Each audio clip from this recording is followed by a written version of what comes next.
I built a $40 million empire from nothing. I survived corporate takeovers, market crashes, and 40 years of business warfare. But nothing prepared me for the moment I discovered my own son was plotting to lock me away and steal everything I'd worked for. The mahogany desk had been my father's, and his father's before that. 3 generations of Chen men had signed important documents on its polished surface. Now, at 72, I ran my weathered fingers across the wood grain, feeling each familiar groove. The house was quiet, too quiet, since Margaret passed 18 months ago. I'd come to my study to find my reading glasses, but the laptop screen caught my attention. David must have forgotten to close it after using my computer yesterday. His email was still open. I moved to close it, respecting his privacy as I always had, when my name jumped out from the subject line. R.E. Dad's situation. Next steps. My hand froze on the mouse. The email thread stretched back weeks. David and his wife Sandra discussing me like I was a problem to be solved, a burden to be managed. The words blurred as my eyes filled with tears I refused to let fall. The Sunrise Manor has an opening next month. If we move fast, we can have him placed before he realizes what's happening. Dr. Morrison will sign whatever competency forms we need. He owes David a favor from the hospital merger. David's response was even colder. Perfect. Once he's in, we can get power of attorney and list the house. The developer I mentioned is still interested. $8 million cash for the property. We'll tell him it's temporary, just until he adjusts to Mom being gone. $8 million. They'd already priced out my life, my home, my memories. I sank into the leather chair, my legs suddenly unable to support me. This house wasn't just property. It was where Margaret and I had raised 3 children, where her garden still bloomed with the roses she'd planted, where her presence lingered in every room. The house where David had taken his first steps, where I'd taught him to ride a bike in the circular driveway, where we'd celebrated 37 Christmases. Another email caught my eye, dated yesterday. Meeting with Sunrise Manor confirmed for Thursday. Dad has his cardiology appointment that morning. We'll take him straight thereafter. Tell them to have the paperwork ready. By Friday, we'll have everything we need to start the sale process. Thursday. 3 days away.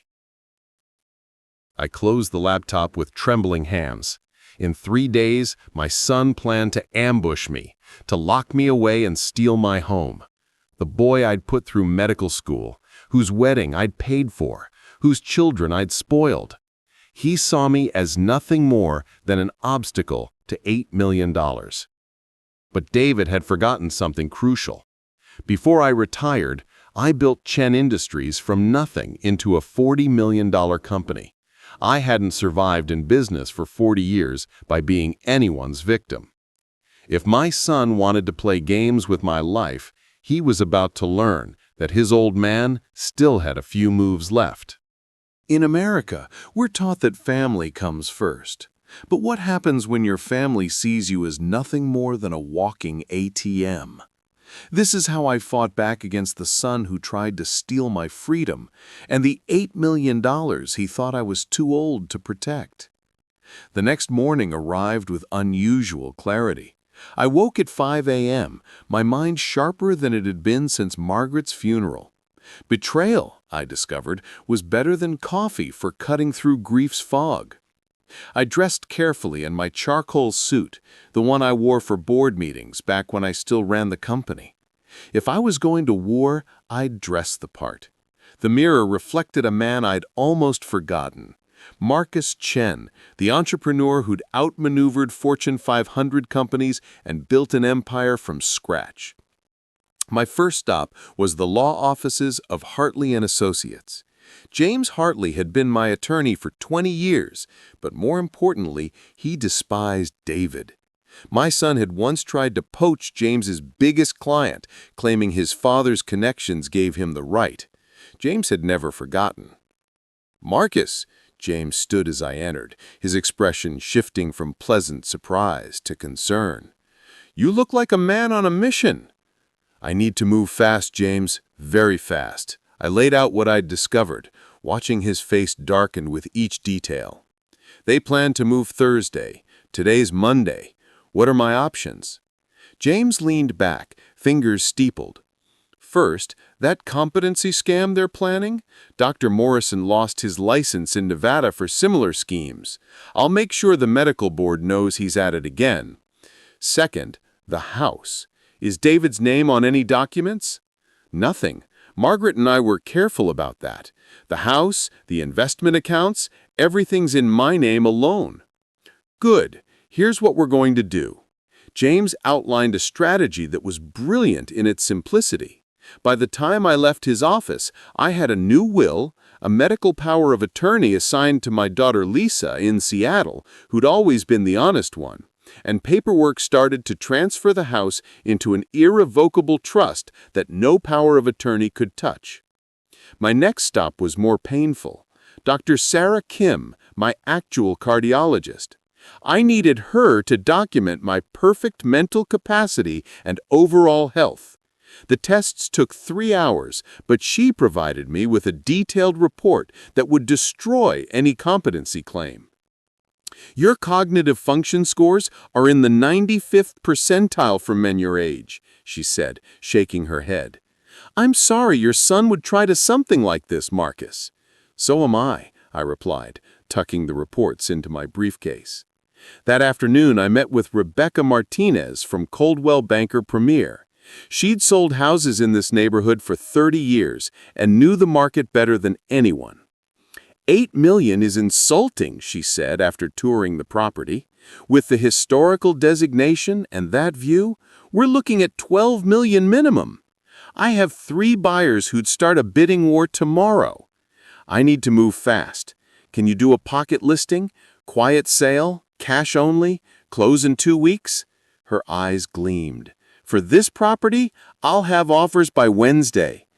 As the sun set, I stood in Margaret's garden, surrounded by her roses. "I'm sorry, my love," I whispered to the evening air. "I know you'd want me to forgive him, but some betrayals cut too deep. Tomorrow, I'd begin phase 2. David thought he was playing chess with a feeble old man. He was about to discover his father had been playing this game since before he was born. They say 60% of American seniors face financial exploitation from their own families. I was about to become a statistic until I decided to flip the script on my greedy son. Here's how I beat him at his own game. Tuesday morning brought David's weekly visit, a tradition he'd maintained religiously since Margaret's passing. I wondered now if it had ever been about checking on me or just keeping tabs on his future inheritance. I heard his BMW pull into the driveway at exactly 9 a.m., punctual as always.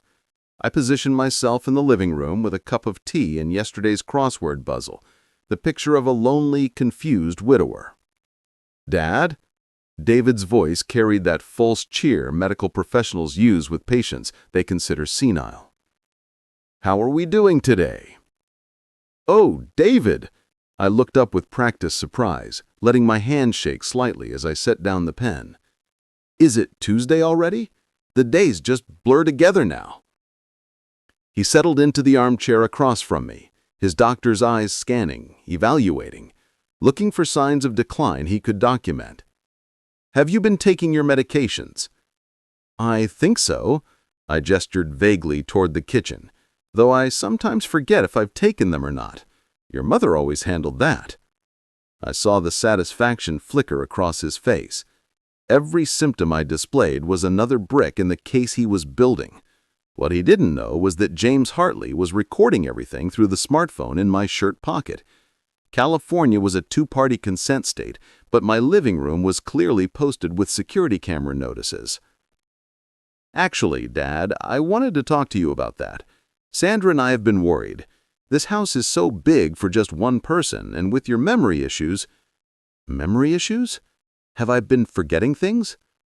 "Well, last week you called me Michael twice. Michael was his brother who died in Afghanistan 15 years ago. I'd never once confused them, but David had mentioned it in his emails as evidence. Did I? Oh dear. I rubbed my temples. Sometimes I do get confused. This morning I couldn't remember where Margaret kept the good china. David leaned forward, barely concealing his eagerness. That's why we think it might be time to consider alternative living arrangements, somewhere with people who can help you. Make sure you're taking your medications, eating properly. You mean like a retirement community? But I have Rosa. Rosa was my housekeeper of 20 years, though David had been trying to convince me to fire her for months. Dad, Rosa can't be here 24 hours a day. What if you fall? What if there's an emergency? I let my shoulders slump. I suppose you're right. It's just, this house has so many memories. I know, Dad, but wouldn't Mom want you to be safe? Using Margaret against me. The cruelty of it made my chest tight with genuine emotion, which I let him misinterpret as confusion. Maybe you're right, I whispered. When would I need to decide? No rush, he lied smoothly. But Sandra found a wonderful place, Sunrise Manor. We could visit Thursday just to look. Thursday? I pretended to think. Don't I have a doctor's appointment? Right after, we could stop by on the way home. I nodded slowly, letting him think he'd won. If you think it's best, son. David stayed another hour, documenting every staged moment of confusion and every tremor I manufactured. When he finally left, I watched his BMW disappear down the street and allowed myself a cold smile. He thought he was directing this play, but he didn't realize I'd written the script. Thursday would come, but it wouldn't unfold the way he planned. I picked up my phone and dialed Rebecca Martinez. Marcus, you're not going to believe this. We have 3 cash offers already, all over asking. The highest is $14.5 million. $14.5 million. Almost double what David thought he'd get. Set up the inspections for tomorrow, quietly. And Rebecca, make sure they're done by noon. I have a performance to give in the afternoon. In California alone, elder financial abuse costs seniors over $3 billion annually. My son thought I'd be another victim. But when you've built a business empire in America, you learn that the best defense is a devastating offense. Wednesday dawned crisp and clear, the kind of California morning Margaret used to call diamond days for the way the light sparkled off the ocean. I stood at our bedroom window, watching the sunrise paint the Pacific in shades of gold and coral. By sunset, this view would belong to someone else. The inspection team arrived at 7 a.m. sharp, as arranged. Rebecca had chosen the most discreet company in Los Angeles, people who understood that privacy was worth more than publicity to their high-end clients. I watched them work with the efficiency of Swiss watchmakers, documenting every inch of my home. Mr. Chen, the lead inspector, a competent woman named Patricia, found me in the library. This is one of the finest homes I've evaluated in 30 years. The maintenance has been impeccable. My wife insisted on it, I said, running my hand along the built-in bookshelves. She used to say a home was like a marriage. It needed daily attention to thrive. Patricia's expression softened. How long were you married? 48 years. She passed 18 months ago. I'm sorry for your loss. It must be difficult letting go of all these memories. I smiled sadly. Sometimes holding on too tight hurts more than letting go. Rosa arrived at 9 a.m., surprised to find me dressed and alert. Mr. Marcus, you're up early and wearing your good suit? Just felt like dressing nicely today, Rosa. Actually, I have a favor to ask. I handed her an envelope. I've written you a letter of recommendation and included a severance check. You've been wonderful to us all these years, but I think it's time for you to enjoy your retirement. The check should help with that. She hugged me then, this woman who'd been more family than employee. You're a good man, Mr. Marcus, better than some deserve. After she left, I spent the afternoon in calculated destruction of my own facade. I called David twice, both times forgetting I'd already spoken to him. I left the stove on, safely, with nothing on it, but made sure to mention it when Sandra called. I even drove to the grocery store and called David in a panic, claiming I couldn't remember how to get home, though I sat in my own driveway the entire time. Each incident was carefully logged in David's files, I was sure, evidence for tomorrow's ambush. That evening, Rebecca called with the final numbers.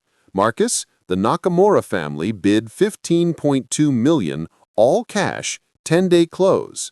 They're willing to sign tonight if you're ready. $15.2 million. I thought of David's smug face, his certainty that $8 million was a windfall. Send the contracts to James Hartley. I'll sign tonight.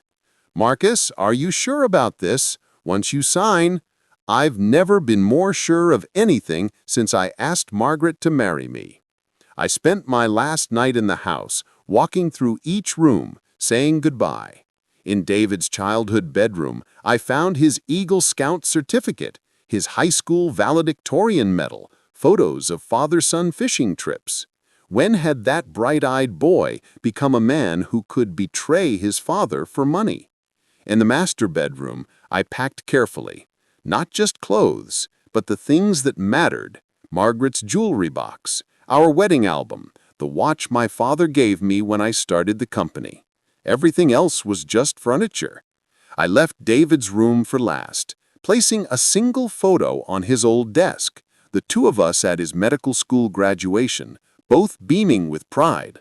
On the back, in my careful handwriting, I was so proud of you that day. I'm sorry that man is gone. Tomorrow, David would arrive expecting to cage a confused old man. Instead, he'd find something else entirely. I set my alarm for 5 a.m. and slept better than I had in months. The peace that comes with decision, perhaps. Or maybe it was Margaret, somewhere beyond, letting me know I was doing the right thing. Every year, 5 million American seniors suffer elder abuse, and in 90% of cases, the perpetrator is their own family. My son was about to learn why his father survived 40 years in corporate America. I always strike first. Thursday arrived with marine fog blanketing the coast, turning the world into a gray watercolor. Appropriate weather for an ambush, I thought, as I dressed in my most forgettable clothes, the costume of a man sliding into senility. David arrived early, at 8:30 instead of 9 a.m. "Ready for your appointment, Dad?" His smile was performance bright, but his eyes kept checking his phone. Updates from Sandra, no doubt, confirming everything was ready at Sunrise Manor. "Appointment?" I let confusion flicker across my face. "Did I forget again?" "Your cardiology checkup, remember? Dr. Morrison." Interesting. He was still planning to use the corrupt doctor, despite James's warning to the medical board.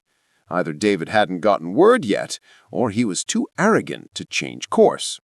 The drive to the medical complex was silent, except for David's occasional attempts at conversation.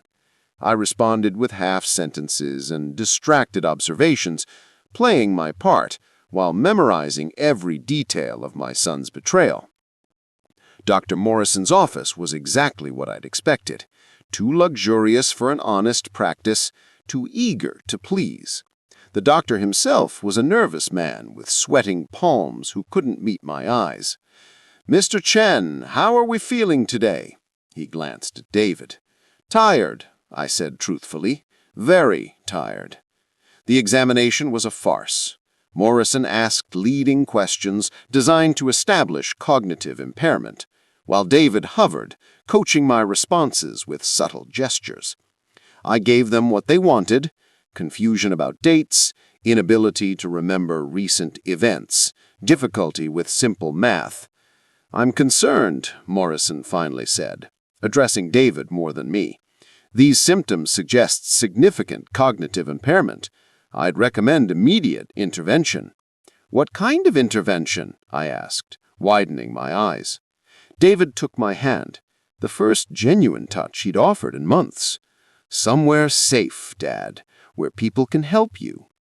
I let my hand tremble in his. "If you think it's best." Morrison produced papers with suspicious speed. "I'll need you to sign these assessment forms, Mr. Chen. Just standard documentation." I studied the forms with deliberate slowness, pretending to struggle with the words. In reality, I was memorizing every fraudulent claim, every lie Morrison was willing to document for whatever David had promised him. "Where do I sign?" I asked, helplessly. David guided my hand to the signature line. The moment my pen touched paper, I straightened, my confusion falling away like a discarded mask. "Actually, Dr. Morrison, I have a question." My voice was clear, commanding, the voice that had built an empire. "Are you aware that falsifying medical documents is a felony, and that conspiracy to commit elder abuse carries a sentence of up to 7 years in California?" The pen clattered from Morrison's hand. David's face went white. "Furthermore," I continued, pulling out my phone, "this entire consultation has been recorded and live-streamed to my attorney's office. James Hartley says hello, by the way." "Dad, what are you doing?" "I'm being a father who taught you better than this." I stood, pocketing the unsigned forms. "Dr. Morrison, expect a visit from the medical board. And David, we need to talk, outside, now." Morrison stammered something about misunderstandings, but I was already walking out, David trailing behind me like a scolded child. In the parking lot, I turned to face my son. $15.2 million. That's what I sold the house for yesterday. Almost double what you thought you'd steal from me. His mouth opened and closed soundlessly. "Your mother would be heartbroken. But then again, she always saw the best in people, even when they didn't deserve it." "Dad, I can explain." "No," I held my hand. "You can't, because there's no explanation that makes this acceptable. I paid for your education. I helped you buy your house. I've given you everything. And you repaid me by trying to lock me away like some inconvenient pet. We were worried about you after Mom died." "You were worried about your inheritance. Don't insult my intelligence by pretending otherwise. I read the emails, David. All of them." He deflated then, the fight going out of him. "What are you going to do?" "I've already done it. The house is sold. My will has been changed. Lisa has medical power of attorney now. You remember Lisa? The daughter who calls me because she actually cares, not because she's checking if I'm still alive?" "Dad, please." "No. I'm moving to a senior community. A nice one that I chose and I'm paying for. You'll know where I am, but you won't have access to my finances, my medical decisions, or my life unless I choose to grant it." I walked to my car, the Tesla I'd bought myself for my 70th birthday, not the ancient Buick David always insisted I should drive. "One more thing. Your children, my grandchildren, will still receive their college funds. They shouldn't suffer for their father's greed. But you've gotten the last cent from me you'll ever see." I drove away, leaving him standing in the parking lot. In the rearview mirror, I saw him pull out his phone.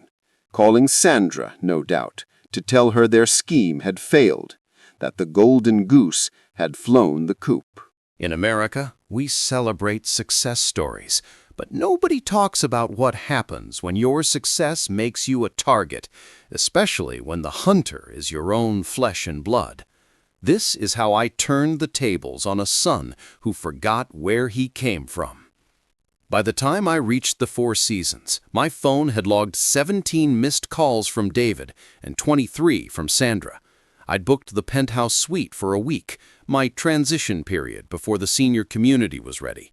If I was going to rebuild my life, I'd do it in comfort. James Hartley was waiting in the lobby, briefcase in hand and a grim smile on his face. How did it go? Like clockwork, Morrison nearly wet himself when I mentioned the medical board. He should. I've already filed the complaint. By tomorrow, he'll be under investigation. James followed me to the elevator. The house closing is set for Monday. The buyers are thrilled with the quick timeline. In the suite, I poured us both scotch, the 25-year-old Macallan I'd been saving for a special occasion. What's next? It depends on you. We have enough evidence to press charges for attempted elder abuse, fraud, conspiracy. No, I cut him off. No charges. I want them to live with the consequences, not hide behind lawyers. James nodded slowly. The more elegant revenge. I approve. Speaking of which, there's something else. He pulled out his tablet. Local news picked up the Morrison story. Apparently he's done this to 3 other families.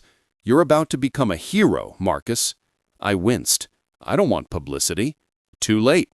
Rebecca Martinez already gave a statement about the house sale. Anonymously, of course. But people are connecting the dots. Elderly businessman outsmarts greedy relatives?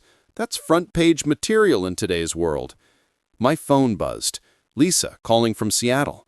I answered on speaker. Dad, I just got the strangest call from David. He's claiming you've lost your mind, that you sold the house without telling anyone. I'm perfectly sane, sweetheart. Your brother, however, tried to have me declared incompetent so he could steal my assets. Silence. Then, that bastard. I knew something was off when he kept asking about your finances at Mom's funeral. I've handled it. You have medical power of attorney now, by the way. The papers should arrive tomorrow. Dad, I know you don't want anything from me.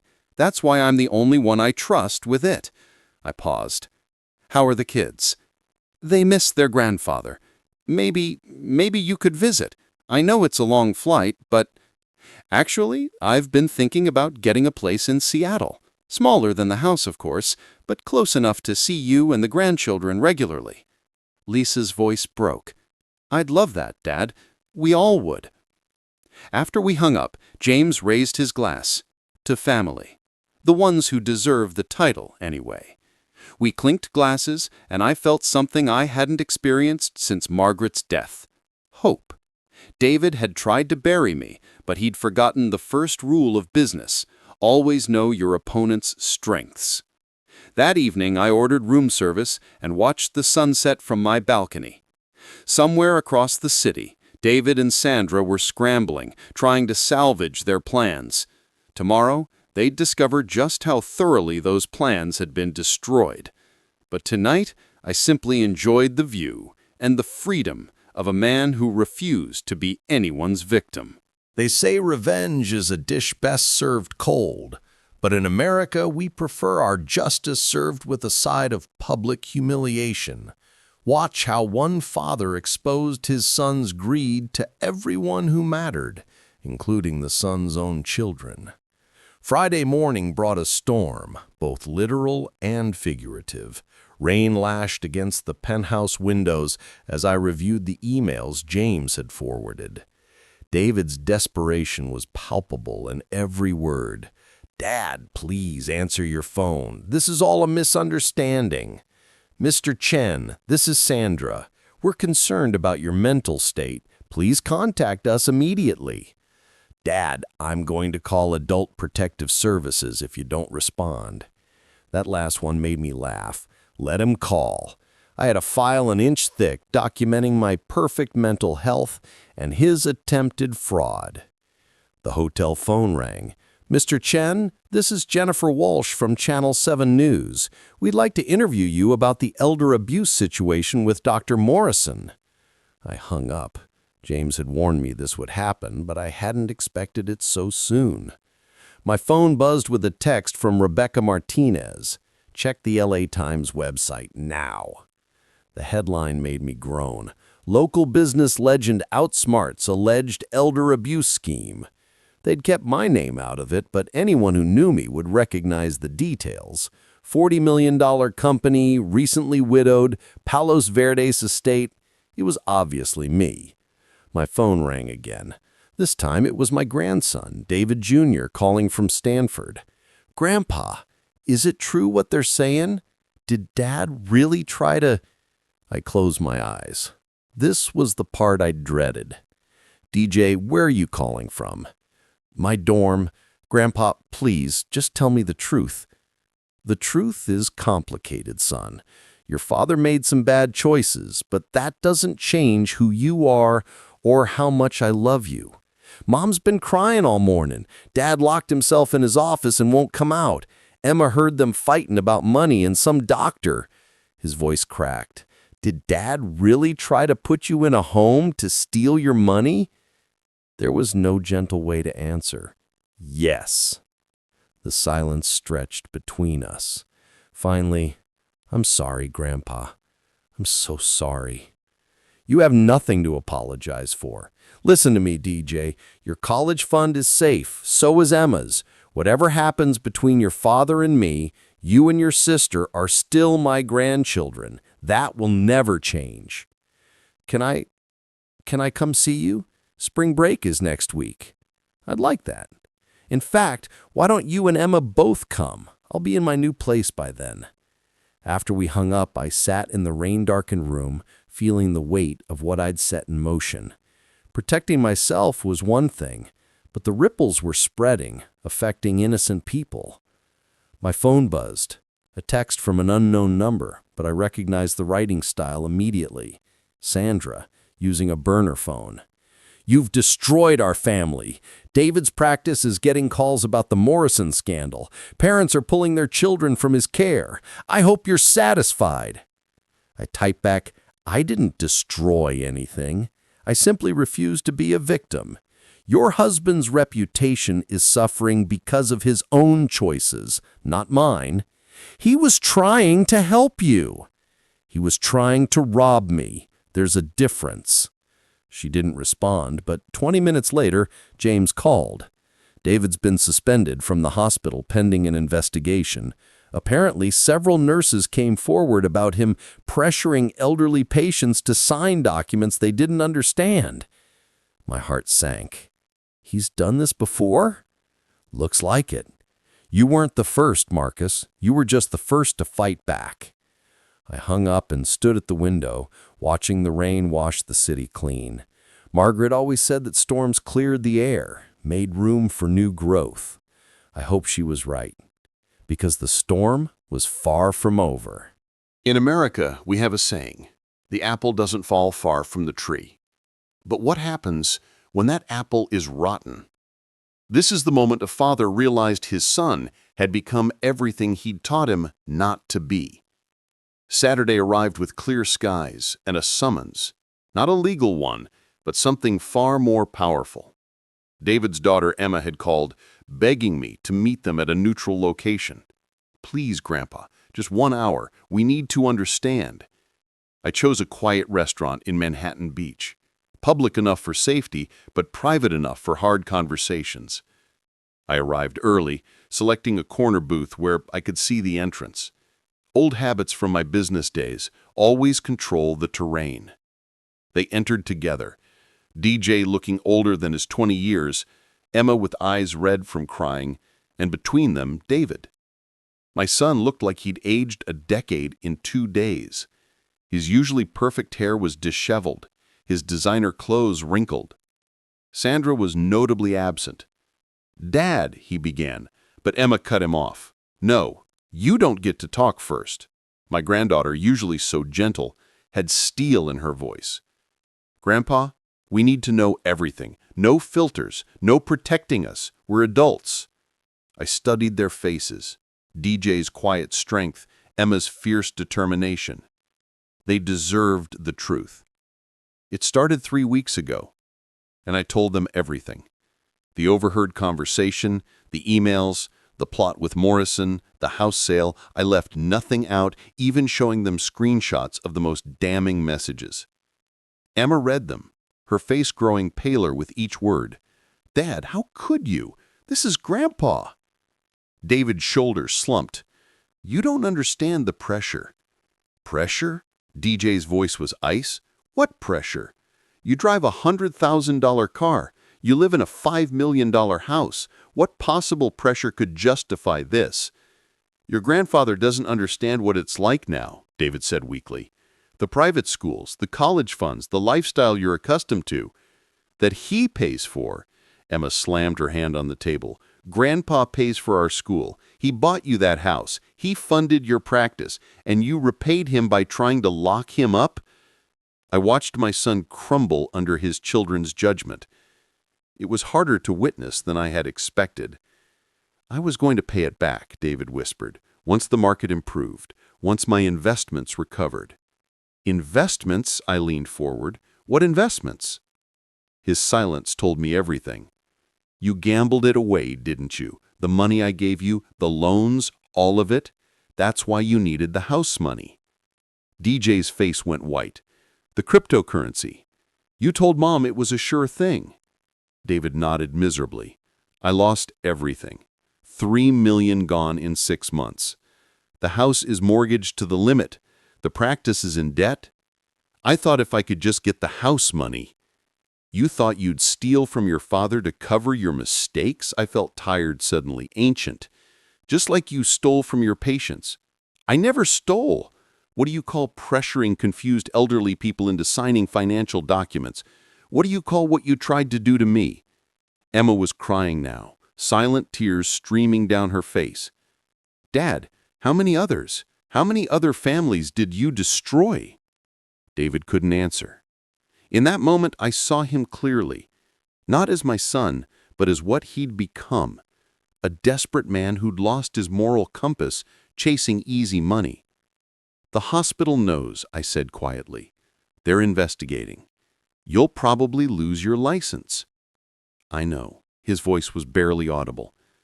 Sandra left this morning, took the kids, and went to her mother's.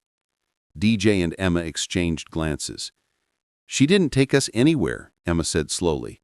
We're both at school. David's face crumpled.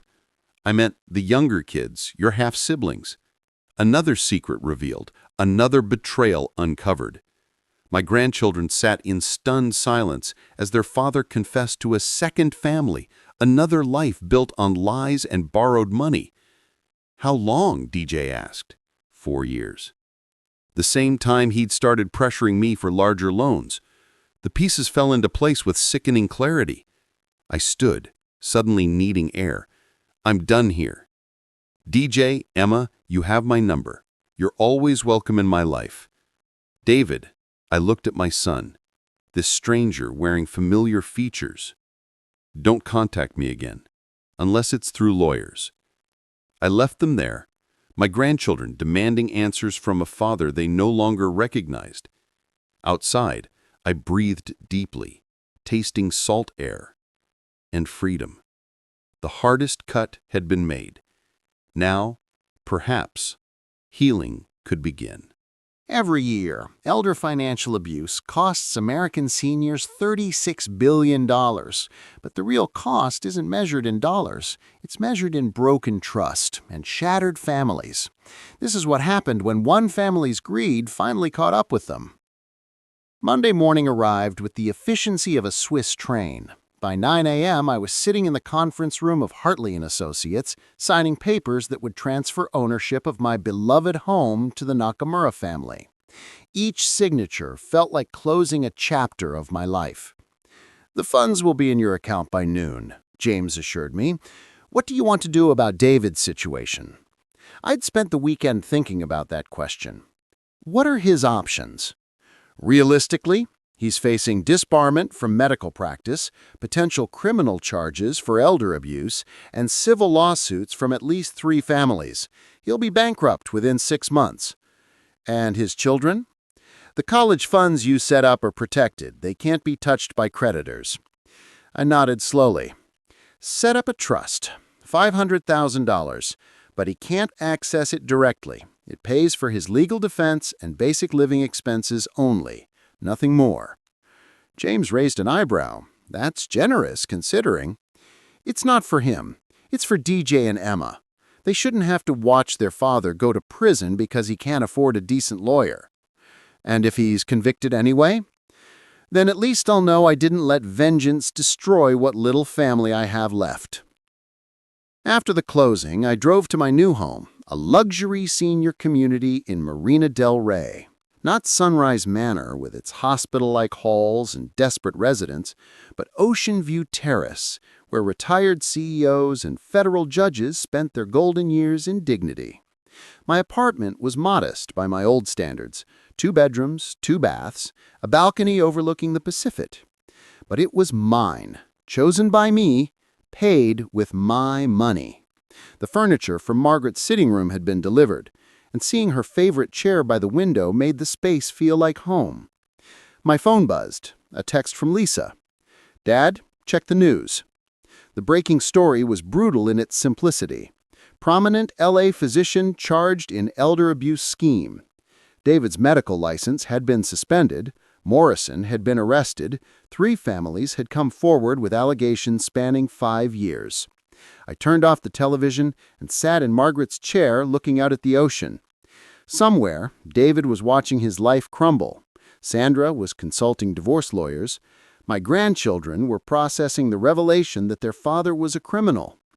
A knock at the door interrupted my brooding. I opened it to find Rosa, my former housekeeper, holding a covered dish. "Mr. Marcus, I heard you moved here. My sister works in the kitchen." She thrust the dish at me. "Enchiladas, your favorite." "Rosa, you didn't have to." "Yes, I did. You're a good man, Mr. Marcus. You deserve people who appreciate you." As she left, I realized she was right. I did deserve better. We all did. That evening, I attended my first community dinner in the main dining room. The woman across from me, a retired federal prosecutor named Helen, smiled warmly.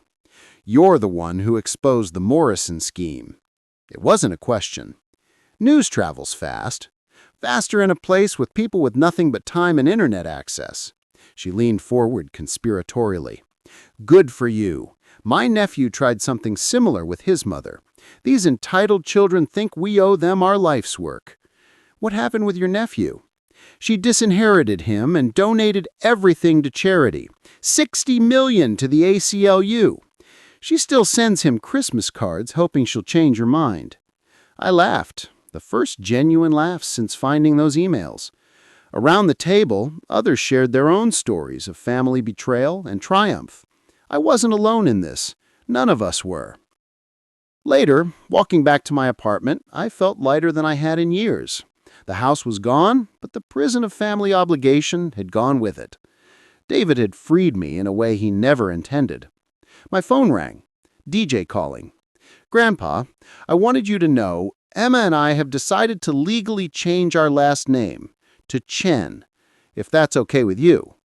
I stopped walking, overwhelmed. "DJ, you don't have to." "Yes, we do. Dad destroyed the family name, but you built it.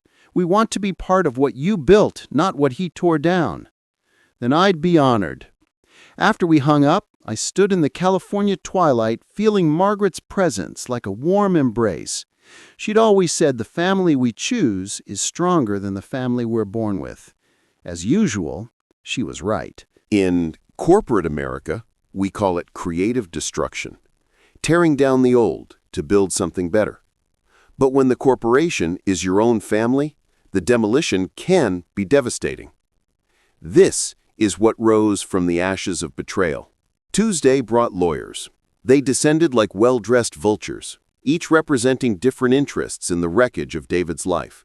Sandra's divorce attorney, the prosecutor building the elder abuse case, representatives from the 3 families David had defrauded, all wanting depositions, statements, evidence.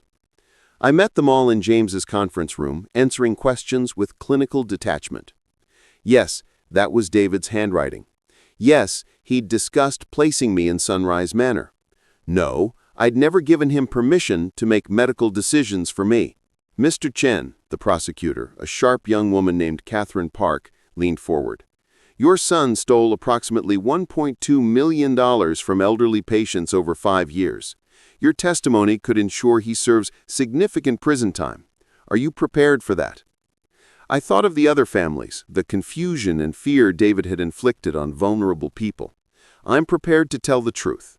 Whatever happens after that is justice, not revenge. She nodded approvingly. The Hendersons, one of the families he defrauded, they lost their home. Mr. Henderson died thinking he'd failed his wife of 60 years. My stomach turned. I didn't know. Your son targeted patients with no close family. You were the exception. He got greedy, thought he could control you like the others. She gathered her files. Trial starts in 3 months. We'll be in touch. After she left, James poured me coffee. You're doing the right thing. Am I? My grandchildren will watch their father go to prison. They'll watch justice being served. There's a difference. That afternoon, I had an unexpected visitor. Helen from dinner knocked on my door, holding a bottle of wine and 2 glasses. Thought you could use a drink, she said, making herself comfortable on my balcony. First week is always the hardest. Do you mean adjusting to the community? I mean adjusting to freedom. She poured generous glasses. I was 82 when I finally told my family to go to hell. Best decision I ever made. We sat in companionable silence, watching sailboats drift across the bay. Finally, she spoke again. Your son, he's the doctor in the news? Yes. My daughter is a doctor too. Different kind of predator. She convinced me I had dementia, had me on so many medications I could barely think. Turns out she was billing Medicare for treatments I never received. What did you do? Reported her to the FBI. Helen's smile was sharp. She's serving 7 years in federal prison. Haven't spoken since the trial. Do you regret it? Every day. But regret and wrong aren't the same thing. Sometimes protecting others means sacrificing your own heart. That evening, Emma called. Grandpa, I need to ask you something, and I need you to be honest. Always. Did you ever suspect, before you found the emails, did part of you know what David was capable of? I considered lying, protecting her from one more painful truth, but she asked for honesty. Yes. Small things over the years. How he'd talk about patients as problems rather than people. The way he'd calculate the value of everything, even relationships. But I told myself I was being unfair, that he was just practical. Mom says she knew too, not the specifics, but she knew something was wrong. She just didn't want to see it. Willful blindness. It's human nature, sweetheart. Is that why you and Grandma never let him manage your finances, even when he asked? Margaret's voice echoed in my memory. I don't trust our son with money, Marcus. He loves it too much. Your grandmother was a wise woman. Emma was quiet for a moment. I'm changing my major, from pre-med to law. I want to be a prosecutor, help people like those families Dad hurt. That's a noble goal. It's penance, she corrected, for being blind too. After she hung up, I sat in the darkness thinking about the ripple effects of one man's greed. David had destroyed his own life, but perhaps something better would grow from the ruins. My phone buzzed. A text from DJ. Grandpa, Em and I have been talking. We want to use our trust funds to help pay back Dad's victims. Is that possible? I smiled, tears blurring my vision. Margaret would have been so proud. Despite everything, we'd raised grandchildren with conscience and honor. Let's discuss it this weekend, I typed back. I'm proud of you both. Maybe Helen was right. Maybe sacrifice and protection were 2 sides of the same coin. And maybe, just maybe, this family could be salvaged after all. Just not in the way any of us had imagined. In America's justice system, family betrayal isn't a crime, but fraud, elder abuse, and theft certainly are. As one father prepared to testify against his son, he discovered that sometimes the hardest truth to face is the one you've been hiding from yourself. 3 weeks into my new life, the reality of what lay ahead hit with full force. Catherine Park arrived at Ocean View Terrace with boxes of evidence and a court reporter. It was time for my formal deposition. Mr. Chen, I need to warn you, she said, setting up her laptop. The defense will try to paint you as vindictive, possibly confused. They'll claim this is a family dispute blown out of proportion. Let them try. I straightened my tie, the same one I'd worn to close $100 million deals. I've faced tougher opponents than my son's defense attorney. For 4 hours, I detailed everything. The forged signatures on patient documents David thought I wouldn't recognize, the patterns of targeting widowed elderly patients, the careful grooming process he'd used even on me, weekly visits that were really reconnaissance missions. "Tell me about the Hendersons," Catherine said quietly. I pulled out my phone, showing her the photo I'd saved. Robert Henderson was 88. Former aerospace engineer, helped design the Saturn V rocket. His wife, Emma, yes, same name as my granddaughter, had Parkinson's. David convinced Robert he had dementia, got him to sign over power of attorney. "How do you know this?" "Because I hired a private investigator after I discovered what David tried to do to me. I needed to know if I was the first. I wasn't. Robert died in a state facility, believing he'd lost his house to bad investments.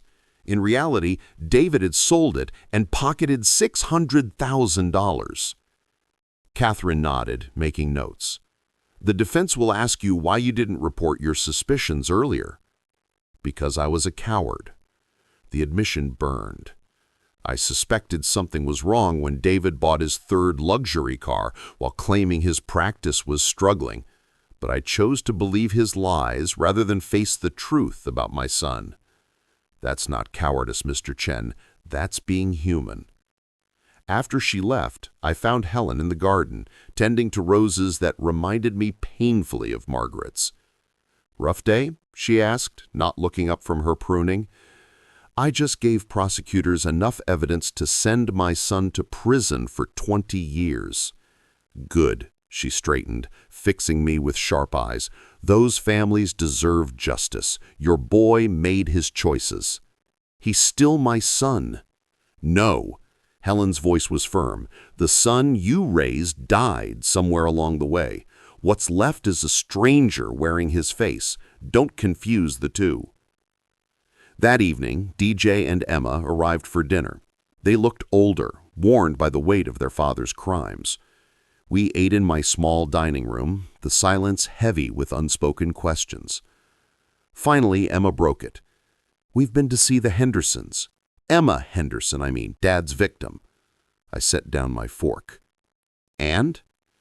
"She's 91, living in a one-bedroom apartment in Torrance. Lost everything." Emma's voice was steady, but tears tracked down her cheeks. DJ picked up the story.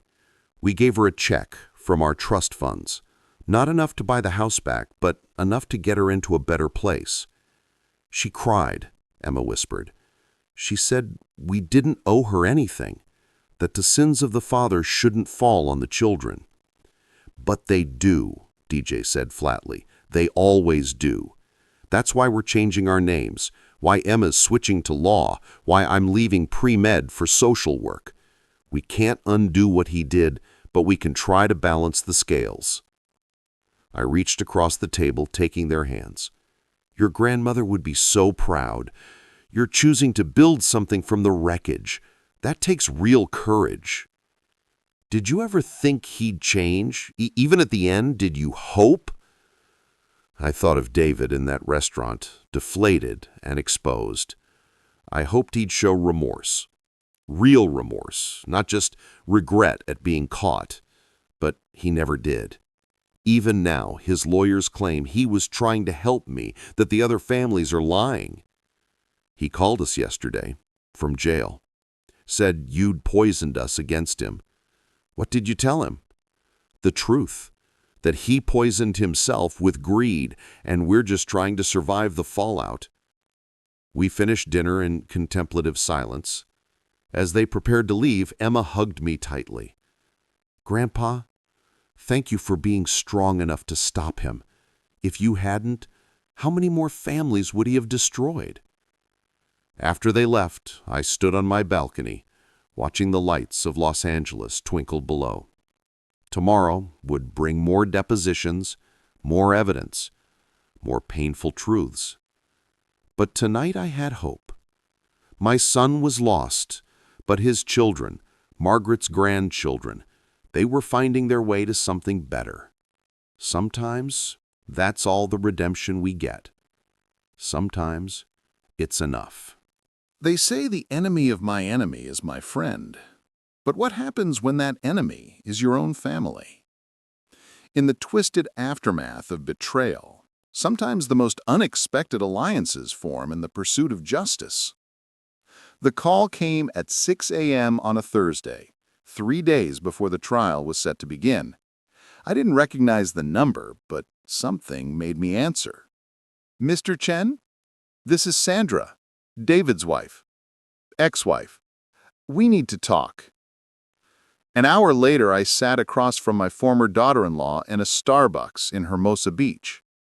She looked exhausted, her usually perfect appearance replaced by stress lines and unkempt hair.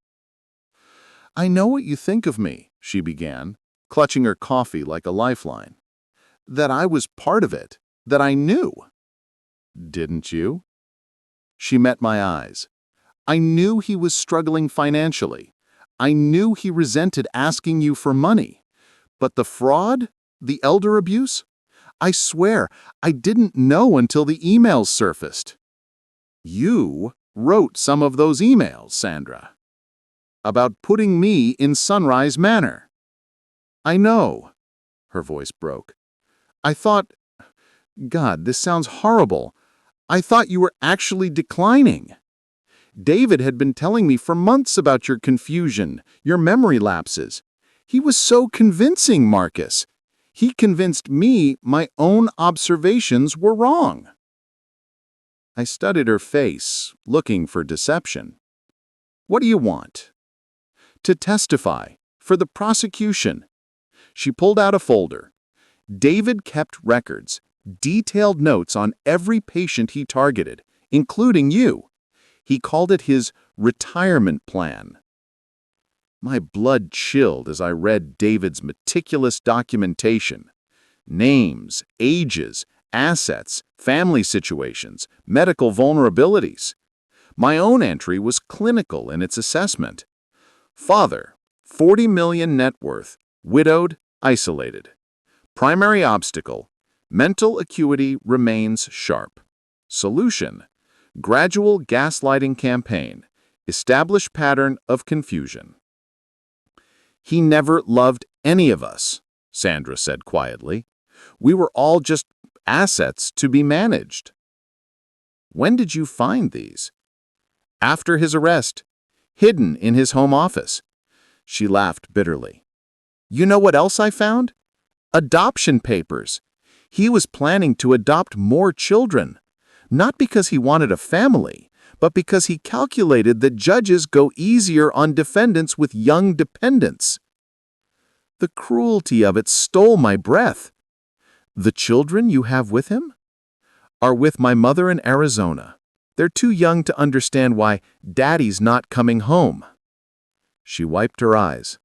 "I'm seeking sole custody, no visitation. I won't let him poison them too." We sat in silence, two people bound by their connection to a monster. Finally, I asked, "Why come to me?" "Because you're the only one who understands. The only one who loved him before he became this. I need to know, was there ever anything real? Any moment when he actually cared about his family?" I thought back through the years, searching for untainted memories. When DJ was born, David held him and cried, said he finally understood what unconditional love meant. What happened to that man? I think he discovered conditional love was more profitable. Sandra gathered her papers. The prosecutor said my testimony could add 10 years to his sentence. My own children's father. "You're protecting those children and all the future victims he'll never have the chance to create." She stood to leave, then paused. "Margaret would have seen through him. She never liked me much, but she was always kind. I think she knew I'd need that kindness someday." After she left, I called Catherine Park. "Sandra's willing to testify. She has documents." "I know. She called me first, wanted your blessing." Catherine paused. This is big, Marcus. With her testimony and the evidence, we're looking at consecutive sentences. David won't see freedom for 30 years minimum. 30 years. My son would be an old man when he got out, if he lived that long. Do what you need to do. That afternoon, I found myself in Margaret's garden, or rather, what had been her garden. The new owners had graciously allowed me one last visit before they began renovations. I knelt among her roses, breathing in their familiar scent. I failed him, Margaret, I whispered to the flowers. Somewhere along the way, I failed our boy. No, you didn't. I turned to find Lisa standing behind me, having flown in from Seattle unannounced. My daughter looked tired, but determined. He failed himself, Dad, failed all of us. She knelt beside me. Mom saw it coming, you know. She told me once that David had a hole in his heart where empathy should be. Said she prayed every night that love would fill it. It didn't work. No, but it wasn't for lack of trying. Lisa picked a rose, careful of the thorns. Mom also said that if David ever tried to hurt you, she would haunt him forever. Despite everything, I smiled. That sounds like her. Dad, there's something else. The FBI contacted me. David wasn't just frauding patients. He was selling their information to identity thieves. The investigation just went federal. The hits kept coming. Each revelation painted my son more monster than man. How deep does this go? Deep enough that his defense attorney quit this morning, said he couldn't ethically represent someone who kept lying to him. Lisa helped me to my feet. Come on, let's get out of here before the new owners arrive. As we drove away, I took one last look at the house where I had raised my children, where Margaret and I had built our life. It stood unchanged, indifferent to the drama that had unfolded within its walls. I'm selling the Seattle house, Lisa said suddenly. Moving back to LA. The kids are grown, Tom's retired. You shouldn't go through this alone. Lisa, you don't have to. Yes, I do. That's what real family does, Dad. We show up. That evening, my apartment felt less empty. Lisa cooked dinner while I played with my grandchildren via video call. Her kids, untouched by David's poison, laughed and told me about school, sports, normal teenage concerns. Grandpa, are you really testifying against Uncle David? I'm testifying for the truth, I corrected gently. Sometimes that's the hardest thing we can do. But the most important, added Lisa, squeezing my shoulder. As night fell, I realized something had shifted. The family David had tried to destroy was reforming, stronger for having survived the assault. Sandra, Lisa, DJ, Emma, we were building something new from the ashes of betrayal. It wasn't the family I had imagined in my younger days, but perhaps it was the family we needed to be. In America's courtrooms, family drama becomes public record. But when a father takes the stand against his son, the verdict that matters most isn't the one the jury delivers, it's the one he'll live with forever. The Los Angeles Superior Courthouse stood like a concrete monument to justice, its steps worn smooth by decades of people seeking resolution. I climbed them slowly on that Tuesday morning, feeling every one of my 72 years.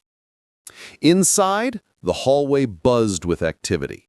Lawyers huddled with clients, families waited on benches, the machinery of justice grinding forward. I found Catherine Park near Courtroom 4B, reviewing notes with her team. Ready, Mr. Chen? As ready as a father can be to help convict his son. She touched my arm gently. Remember, you're not convicting him. His actions did that. You're just telling the truth. The courtroom was packed. Media, victims' families, curious onlookers drawn by the sensational nature of the case. I saw Emma Henderson in the front row, her weathered hands clutched around a photo of her late husband. Behind her, other elderly faces, David's victims, come to see justice served. And then I saw him, David, in an orange jumpsuit, looking gaunt and hollow. Our eyes met across the courtroom. For a moment, I saw my little boy, the one who'd skinned his knee learning to ride a bike, who'd beamed at his medical school graduation. Then he looked away, and the spell broke. The people call Marcus Chen. I walked to the witness stand, each step echoing in the silent courtroom. After being sworn in, I settled into the chair and faced the prosecutor. Mr. Chen, please tell the court about your relationship with the defendant. David is my son. 4 words that carried the weight of a lifetime. For the next 2 hours, Catherine led me through the story, the discovery of the emails, the attempted fraud, the investigation that revealed the scope of David's crimes. I spoke clearly, emotionlessly, letting the facts speak for themselves. Mr. Chen, Catherine asked, why did you hire a private investigator? Because I needed to know if I was the first, if my son's betrayal of me was an isolated incident or part of a pattern. And what did you discover? I looked at the victims section. That I was actually one of the lucky ones. I discovered it in time. They didn't. The defense attorney, a sharp-dressed man named Brennan, approached for cross-examination. Mr. Chen, isn't it true you've been estranged from your son since your wife's death? We saw each other weekly, but emotionally estranged. Grieving, perhaps not thinking clearly? My thinking was clear enough to recognize fraud when I saw it. Or perhaps you misinterpreted concern for conspiracy. Your son was worried about you, living alone in that big house. Objection, Catherine called. Counsel is testifying. Sustained. Brannon regrouped. Mr. Chen, you sold your house for $15 million, correct? $15.2 million. And your son expected to inherit this property. I imagined he did. So by selling it without telling him, weren't you the one who betrayed family trust first? I leaned forward. Mr. Brennan, my son didn't try to steal from me because I sold my house. I sold my house because my son tried to steal from me. The chronology matters. But surely, may I ask you something, counselor? If you discovered your child was planning to have you declared incompetent, lock you in a facility, and steal your assets, what would you do? Sit quietly and let it happen? The courtroom murmured. Judge Martinez called for order. Brennan tried several more angles, but each one crumbled against the simple truth of the evidence. Finally, he dismissed me. As I stepped down, Sandra took the stand. Her testimony was devastating. Financial records, recorded conversations, the hidden files documenting David's retirement plan. She broke down describing how he'd practiced his concerned son act in the mirror. DJ testified next, his voice steady as he described years of watching his father manipulate patients. Then Emma, explaining how she'd helped her father with paperwork, never realizing she was enabling fraud. The parade of victims followed. Emma Henderson, dignified in her grief. The Yamadas, who'd lost their family business. The Petersons, whose father died believing they'd bankrupted them. Each story was a nail in David's coffin. By the time the prosecution rested, the case was overwhelming. The defense's case was brief. Character witnesses who hadn't seen David in years, a psychologist who suggested stress had impaired his judgment. David himself didn't testify, sitting silent as his life's work of deception unraveled. During closing arguments, Catherine Park was brilliant. The defendant didn't just steal money. He stole dignity, peace of mind, the final years of good people who'd worked their entire lives for security. He betrayed the most sacred trusts, doctor to patient, son to father. Such calculated cruelty demands justice. The jury deliberated for less than 3 hours. Guilty on all counts. I watched my son's face as the verdict was read. 23 counts of elder abuse, fraud, conspiracy, identity theft. He showed no emotion, no recognition of what he'd done. As they led him away, he looked back once. Our eyes met and he mouthed something. It might have been, "I'm sorry." It might have been, "This is your fault." I'll never know. And perhaps that's best for everyone. Outside the courthouse, reporters swarmed. I pushed through them, needing air, needing distance from what I'd just done. Emma Henderson caught my arm. "Mr. Chen, thank you. My husband can rest in peace now." I nodded, unable to speak past the knot in my throat. Justice had been served. So why did victory taste like ashes? They say time heals all wounds. But when you've helped send your own son to prison for 35 years, some wounds become scars you carry forever. This is what comes after justice, the quiet reckoning with choices that can't be undone. 6 months after the trial, life had found a new rhythm. The media attention had faded, replaced by other scandals, other tragedies. David's name appeared occasionally in articles about elder abuse, a cautionary tale for families and lawmakers alike. I stood in my new garden, a small plot at Ocean View Terrace, where I'd been allowed to plant Margaret's roses. They were thriving in the ocean air, their blooms a daily reminder that beauty could grow from pain. "Mr. Chen?" I turned to find a young woman, professionally dressed but nervous. "Yes?" "I'm Jennifer Morrison, Dr. Morrison's daughter." She saw my expression change and hurried on.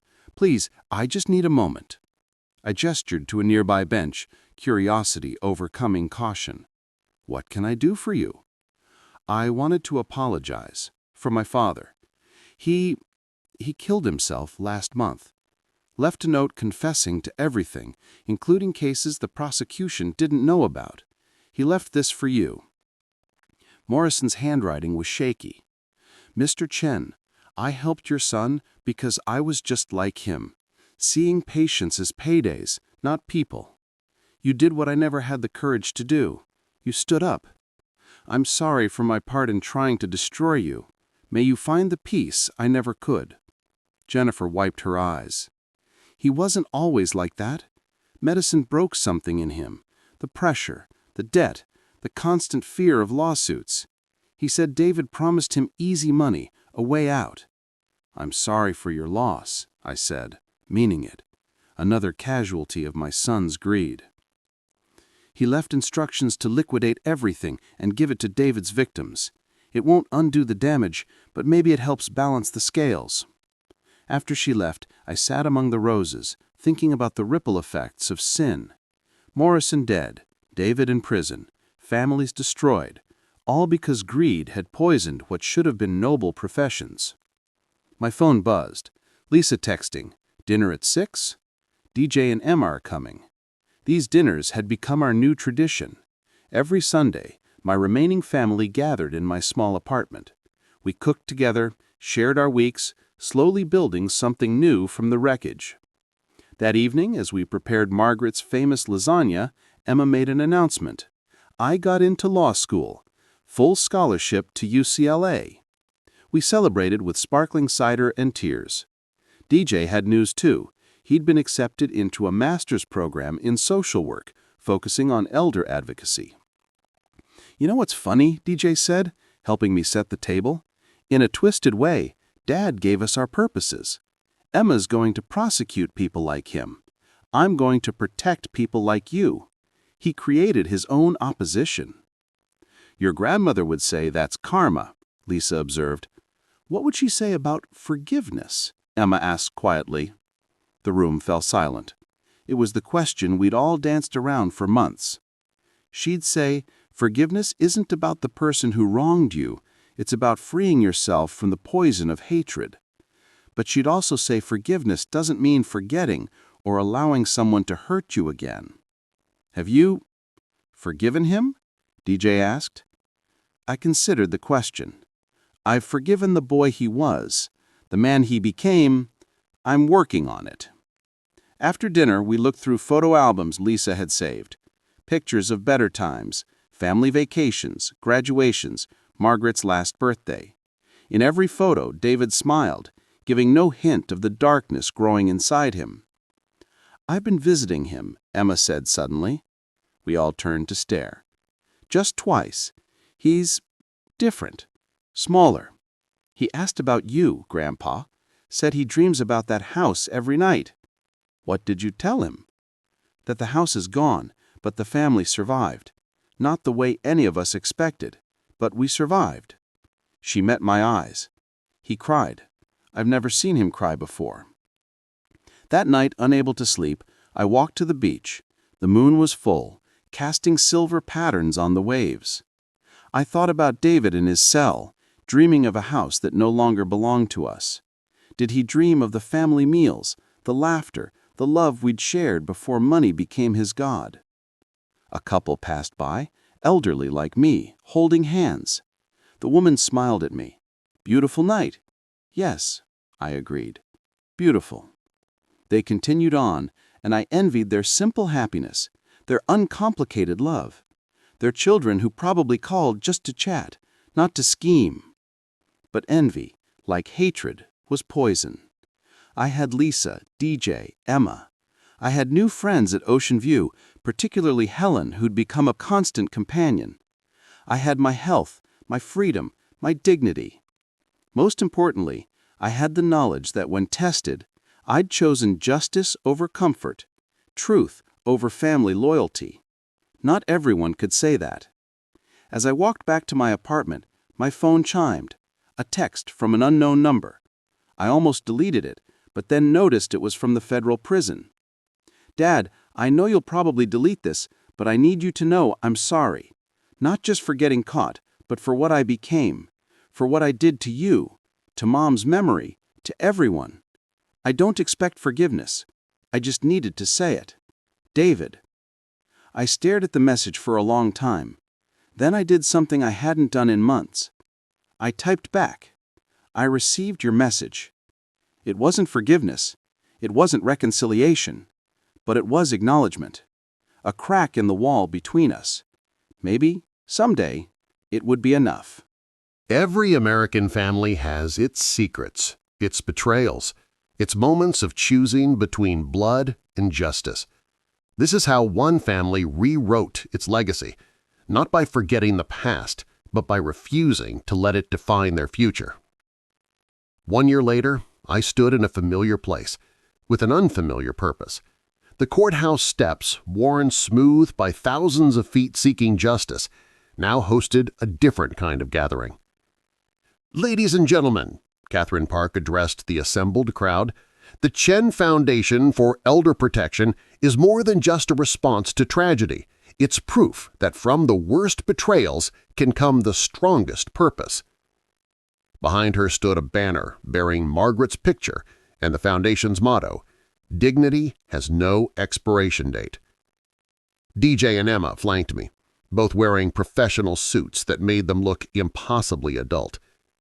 "This foundation," I said, stepping to the microphone, "exists because my late wife believed in protecting those who couldn't protect themselves. My son forgot that lesson. My grandchildren remembered it." The crowd, victims' advocates, lawmakers, survivors of elder abuse applauded. Among them I spotted Emma Henderson, now a vocal advocate for elder rights. She caught my eye and nodded, a gesture of shared understanding. The foundation had been Emma's idea, funded by the sale of David's assets after his conviction. Every luxury car, every hidden account liquidated and transformed into protection for vulnerable seniors. "We've already helped 43 families," DJ announced, taking his turn at the podium. "Provided legal representation, recovered stolen assets, and most importantly, showed them they're not alone." As the ceremony concluded, reporters gathered. One called out, "Mr. Chen, do you ever regret testifying against your son?" I'd been asked this question 100 times. My answer never changed. I regret that it was necessary. I don't regret doing it. Later, at the reception, Helen found me on the balcony. "We've been dating for 6 months, a development that would have shocked my younger self but felt natural now." "Proud of you," she said simply, taking my hand. "It's strange. A year ago, I thought I'd lost everything. Now you've built something better, Margaret would approve. She was right. This new family, chosen, tested, bonded by truth rather than blood, was stronger than what we'd had before. Lisa had moved her therapy practice to L.A., specializing in families dealing with elder abuse. Sandra had remarried, a kind man who had adopted her younger children. Even she attended foundation events, turning her pain into purpose. That evening, I returned to Ocean View to find a package waiting. No return address, but I recognized the handwriting. Inside was a wooden box, crafted with obvious care. A letter was taped to the top. Dad, they have a woodworking program here. I remembered how you always admired Grandpa's craftsmanship. This is made from reclaimed wood, something broken, given new purpose. Seems appropriate. I watched the news coverage of your foundation launch. I'm proud of what DJ and Emma are becoming. Tell them their father loves them, even if he failed to show it the right way. I've been attending therapy, really working this time. Dr. Patel says I have narcissistic personality disorder with antisocial features. Fancy words for saying I learned to see people as objects. She's helping me unlearn that, but it's hard. 40 years of wrong thinking doesn't fix overnight. I know I have no right to ask anything of you, but if you could send a photo of Margaret's roses, I'd be grateful. I dream about her garden. It's the only clean memory I have left. Your son, if I can still claim that. David. I opened the box. Inside, nestled in velvet, was a perfect replica of my father's pocket watch, the one I had carried for 40 years, the one David had always admired as a child. Every detail was precise, carved with patience I didn't know my son possessed. On the back, an inscription: "Time lost cannot be recovered, but perhaps it can be redeemed." I sat for a long time, holding the wooden watch. Then I went to the garden and took a photo of Margaret's roses in full bloom. I printed it at the business center and wrote on the back, "She planted these hoping to see them grow old. They survived the transplant. Maybe there's a lesson in that." I mailed it the next morning. 2 weeks later, the foundation held its first major fundraiser. The ballroom was packed with donors, politicians, and advocates. Emma gave the keynote speech, her voice strong and clear.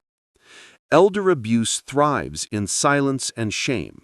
Families hide it, victims blame themselves, and perpetrators count on that silence. But silence is complicity. Today, we raise our voices for those who've been silenced. The evening raised over $2 million. As I watched my granddaughter work the room, confident and purposeful, I felt Margaret's presence. "She's something else," a voice said beside me. I turned to find Judge Martinez, who'd presided over David's trial. "Both your grandchildren are. You've raised warriors, Mr. Chen." They raised themselves. I just tried not to get in the way. Don't sell yourself short. It takes courage to do what you did. Most people would have kept it quiet, handled it privately. And how many more victims would there have been? He nodded. "Exactly. Your son is paying for his crimes, but you're the one who made sure there was a bill to pay." As the evening wound down, I found myself on the terrace with Lisa, DJ, and Emma. The city sparkled below us, full of stories and secrets, betrayals and redemptions. "I've been thinking," Emma said, "about forgiveness, about family, about what we owe each other." "And?" Lisa prompted. "I think we owe each other truth, not blind loyalty, not enabling, but truth, even when it hurts, especially when it hurts." DJ raised his glass of sparkling water. "To truth, then, and to the family we choose to be." We toasted, 4 survivors of a war we'd never asked to fight. In the distance, a siren wailed. Another emergency, another crisis, another family perhaps facing their own moment of truth. "Do you think he'll ever get out?" DJ asked quietly. "With good behavior, maybe in 20 years.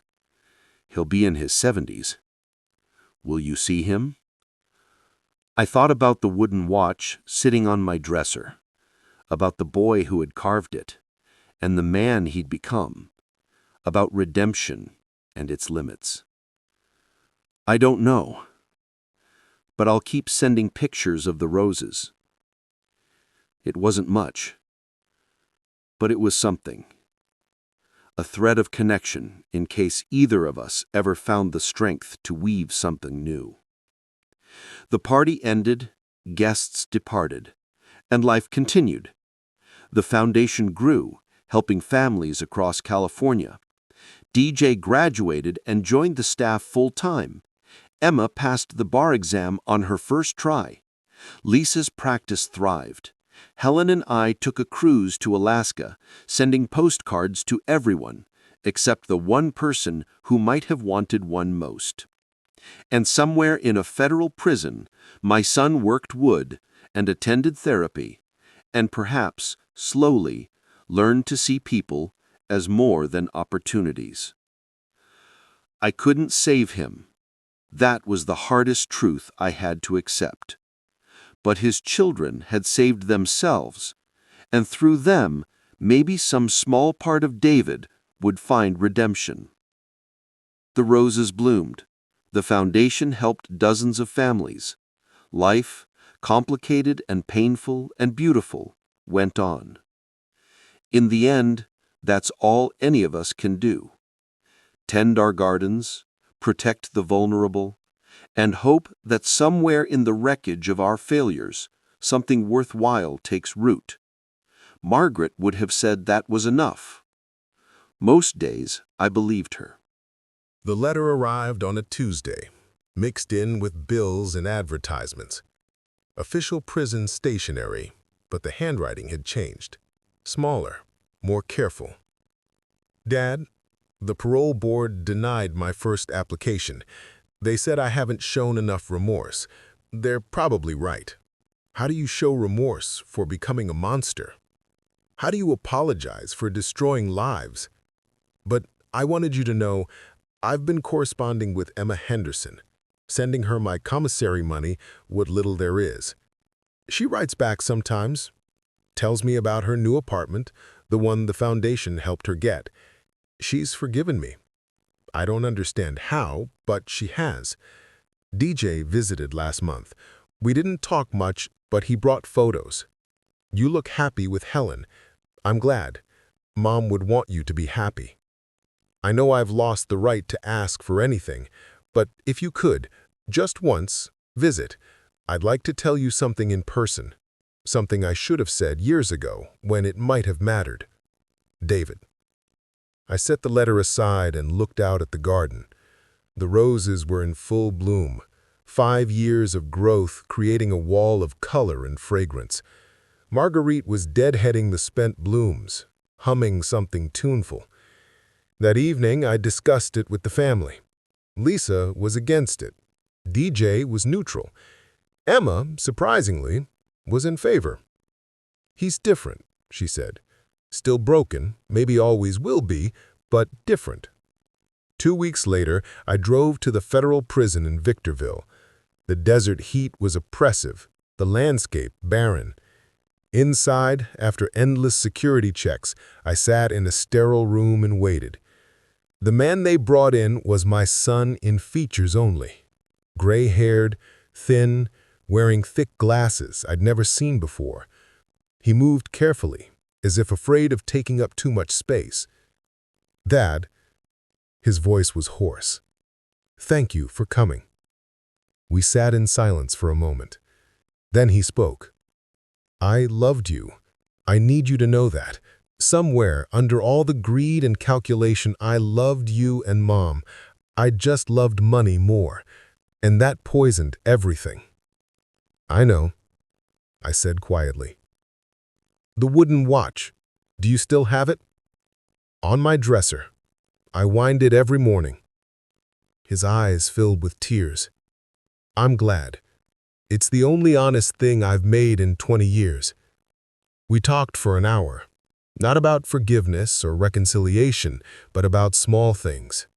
The roses, the foundation, his grandchildren's successes. He showed me photos of furniture he'd built for the prison library, spoke about the accounting classes he taught other inmates. As the visit ended, he stood carefully. Dad, could you come again? Not often, just sometimes. I looked at this stranger who was my son, this broken man trying to rebuild himself from splinters. I'll think about it. It wasn't yes, it wasn't no, it was possibility.